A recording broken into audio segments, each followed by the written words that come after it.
الملائکۃ بالروح من امرہ علی من یشاء من عبادہ ان انذروا انہ لا الہ الا انا فاتقون خلق السماوات والارض بالحق تعالی عما یشرکون خلق الانسان من نطفۃ فاذا هو خصیب مبین۔ صدق اللہ مولانا العظیم۔ سورہ نحل کی یہ ابتدائی آیات ہے۔ سورہ نحل مکی سورہ مبارکہ ہے، اور یہ بھی نبی کریم صلی اللہ علیہ وسلم کے مکی دور کے آخری حصے سے تعلق رکھتی ہے۔ یاد رہے کہ قرآن مجید کا زیادہ تر حصہ مکہ میں نازل ہوا ہے، یعنی کوئی 2/3 قرآن مجید مکہ میں نازل ہوا اور 1/3 کے قریب مدینہ میں۔ مکی دور کی صورتوں کا مزاج عقائد کی درستگی ہے، یعنی عقائد اگر درست ہوں گے تو اعمال اور معاملات خود بخود درست ہوں گے۔ عقائد سے مراد یہ ہے کہ توحید، رسالت، آخرت، ان کے بارے میں یہ لوگ انکار کرتے تھے۔ توحید تو اس طرح سے کہ انہوں نے طرح طرح کے اور معبود بھی شامل کیے ہوئے تھے۔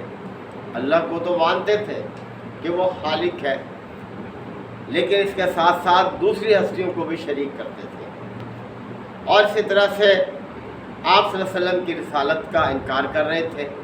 کہتے تھے کہ اگر اللہ کو کوئی پیغمبر بنانا ہوتا تو کسی بڑے سردار کو، امیر آدمی کو یہ منصب دیا جاتا۔ آپ صلی اللہ علیہ وسلم کے بارے میں نعوذ باللہ کہتے تھے کہ یہ تو بے اولاد ہے، کوئی نرینہ اولاد نہیں ہے، یعنی اس طرح سے عجیب عجیب باتیں کرتے تھے۔ اور غریب ہے، یعنی کوئی سرداری اس کے پاس نہیں ہے، اور آخرت کے حوالے سے بھی انکار کرتے تھے کہ یہ ممکن نہیں ہے کہ جب ہم مر جائیں گے اور ہمارے جسم بھی مٹی ہو جائیں گے اور دوبارہ پھر ہم پیدا ہوں۔ تو عقائد کی درستگی کی طرف زیادہ توجہ ہے مکی صورتوں میں۔ فرمایا جا رہا ہے کہ آتا امر اللہ، اللہ کا حکم آ گیا، فلا تستعجلوا، پس تم اس کے لیے جلدی نہ مچاؤ۔ اللہ کے حکم سے مراد ہجرت کا حکم مفسرین نے بیان کیا ہے کہ جب کوئی قوم ہٹ دھرمی اور ضد پر انتہا کو پہنچ جاتی ہے تو پھر 2 ہی راستے ہیں۔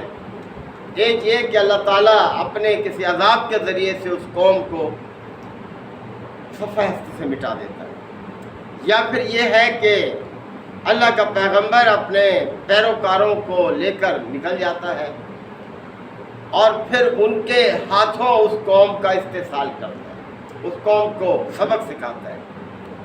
تو ایسا ہی ہوا کہ آپ صلی اللہ علیہ وسلم کے لیے ہجرت کا حکم اب قریب تھا، تو اس لیے فرمایا جا رہا ہے کہ آتا امر اللہ، اللہ کا فیصلہ اب آنا ہی چاہتا ہے۔ اور پھر آپ دیکھیں کہ اس ہجرت کے بعد آپ صلی اللہ علیہ وسلم نے اپنے پیروکاروں کو ساتھ لے کر کس طرح سے اس قوم پر جو ہے چڑھائی کی کہ اس پر قبضہ کر لیا مکہ پر، اور اس طرح سے ان کی جڑ کٹ گئی۔ تو فرمایا کہ فلا تستعجلوہ، پس تم اس کے لیے جلدی نہ مچاؤ۔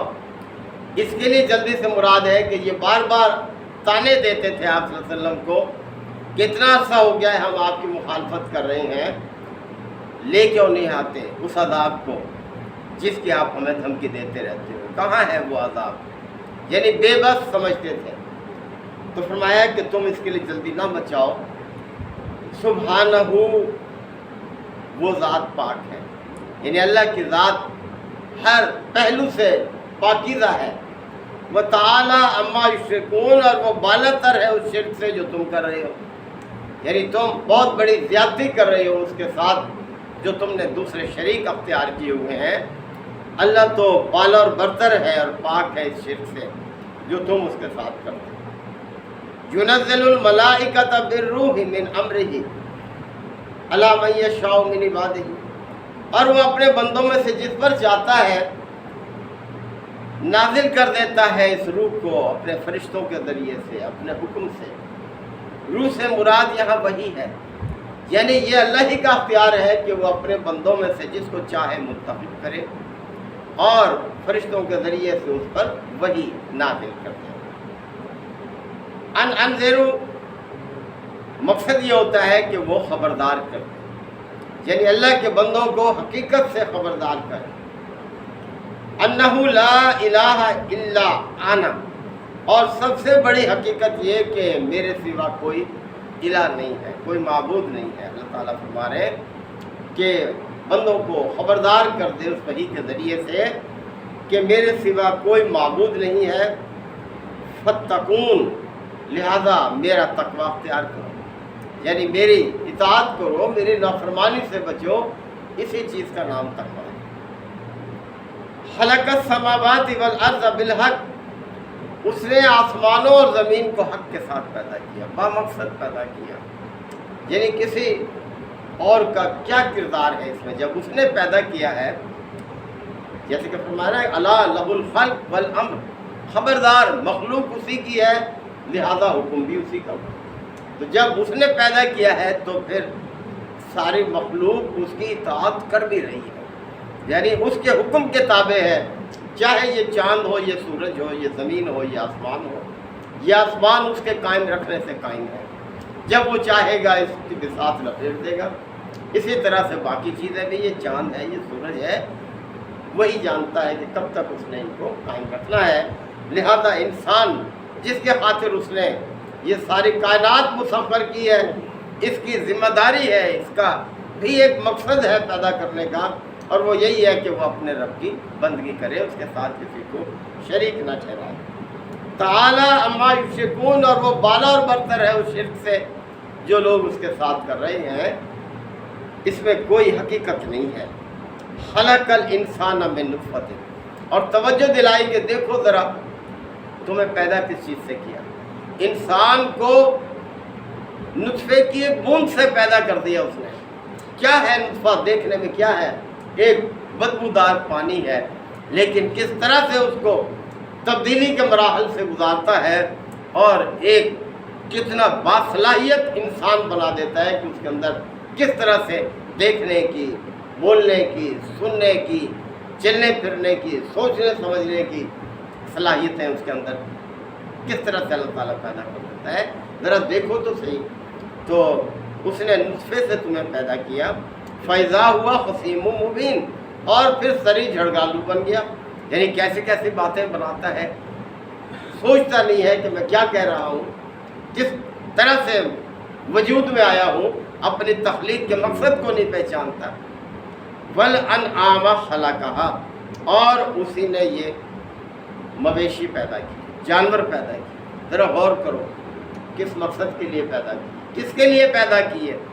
یعنی سب تمہارے لیے پیدا کی ہے سب چیزیں۔ لکم فیہا دفء، اور ان جانوروں میں تمہارے لیے دفء، پوشاک بھی ہے، لباس ہے، یعنی ان کے ذریعے سے تم لباس تیار کرتے ہو اپنا۔ ومنافع، اور بہت سے فائدے ہیں تمہارے لیے ان میں۔ ومنہا تاکلون، اور ان کو تم کھاتے بھی ہو، یعنی تمہاری خوراک کا کام بھی ہے۔ وَلَكُمْ فِيهَا جَمَالٌ، اور اس میں تمہارے لیے جمال ہے، یعنی انسان جس کے پاس جانور ہوتے ہیں، ریوڑ ہوتے ہیں، کس طرح سے وہ اپنے آپ کو ایک فخر میں محسوس کرتا ہے۔ تو وَلَكُمْ فِيهَا جَمَالٌ، ان میں تمہارے لیے ایک جمال بھی ہے۔ ہینا تُرِحُونَ، جب کہ تم صبح انہیں چرانے کے لیے نکالتے ہو، وَحِينَ تَسْرَحُونَ، اور جب شام کو واپس لاتے ہو، کس طرح خوشی خوشی ان کو تم بند کرتے ہو، تو یہ تمہارے لیے ایک جمال ہے۔ وَتَحْمِلُوا أَثْقَالَكُمْ، اور تم ان پر اپنے بوجھ لاتے ہو، یعنی ایسے جانور بھی ہیں جن سے بار برداری کا کام لیتے ہو۔ إِلَىٰ بَلَدٍ لَمْ تَكُونُوا بَالِغِهِ إِلَّا بِشِقِّ الْأَنفُسِ، کہ ایسے مقامات پر لے کر جاتے ہو بوجھ لاد کر کہ جہاں تم سخت مشقت کے بغیر نہیں پہنچ سکتے، یعنی اونچے مقامات، پہاڑی مقامات، وہاں تم ان پر بوجھ لاد کر لے جاتے ہو جہاں سخت مشقت کے بغیر بوجھ لے جانا ممکن نہیں ہے۔ یہ کتنی آسانی تمہارے لیے تمہارے رب نے کی ہے۔ ان ربکم لرؤوف الرحیم، یقیناً تمہارا رب بہت شفیق ہے اور بہت رحم کرنے والا ہے، اور یہ صفت اس نے اپنے لیے پسند کی ہے۔ رحمت کی صفت کو اللہ تعالیٰ نے خود فرمایا کہ وَكَتَبَ رَبُّكُمْ عَلَىٰ نَفْسِهِ الرَّحْمَةَ، تمہارے رب نے اپنے اوپر رحم و کرم کا شیوا لازم کر دیا ہے۔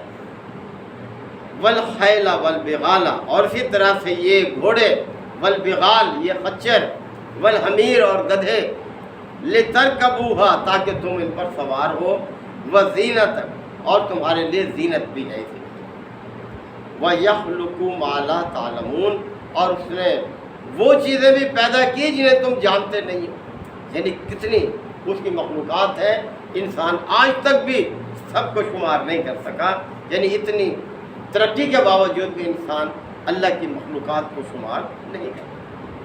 وَعَلَى اللَّهِ قَصْدُ السَّبِيلِ اور سیدھا راستہ بتانا بھی اس نے اپنے ذمہ رکھا ہے، یعنی انسانوں کی رہنمائی کے لیے پیغمبروں کا سلسلہ جو ہے یہ اس نے اپنے ذمہ رکھا ہے کہ انسان صحیح راستے کو اختیار کرے۔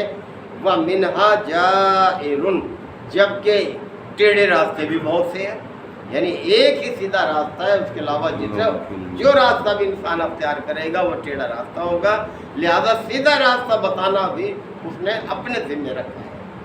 وَلَوْ شَاءَ لَهَدَاكُمْ أَجْمَعِينَ اور اگر وہ چاہتا تو تم سب کو ہدایت دے دیتا، یعنی یہ بھی ممکن تھا کہ زبردستی ہدایت دے دیتا، جیسے فرشتے ایسی مخلوق ہیں جو اللہ کی نافرمانی نہیں کر سکتے، اللہ انسانوں کو بھی ایسا بنا سکتا تھا، لیکن یہ اللہ کی حکمت ہے کہ اس نے انسان کو ایک بااختیار مخلوق بنایا ہے، یعنی ہدایت اور گمراہی کو اس نے وعدے کر دیا ہے، حق اور باطل کو، اب انسان کا اختیار ہے، دونوں کے انجام بھی بتا دیے کہ انسان جس راستے کو چاہے اختیار کرے۔ اللہ تعالیٰ ہمیں بھی آیات کو سمجھنے کے عمل کی توفیق عطا فرمائے۔ الحمدللہ وکفیٰ وسلام علی عبادہ الذین اصطفیٰ۔ ربنا لا تؤاخذنا ان نسینا او اخطانا ربنا ولا تحمل علینا اصرا كما حملته على الذين من قبلنا ربنا ولا تحملنا ما لا طاقة لنا به واعف عنا واغفر لنا وارحمنا انت مولانا فانصرنا على القوم الكافرين یا شافی الامراض اشف مرضانا ومرضى المسلمين یا قاضی الحاجات اقض حاجاتنا وحیاة المسلمین یا رب اغفر وارحم وانت خیر الراحمین۔ صلی اللہ تعالی علی خیر خلقہ محمد وعلیہ وسلم۔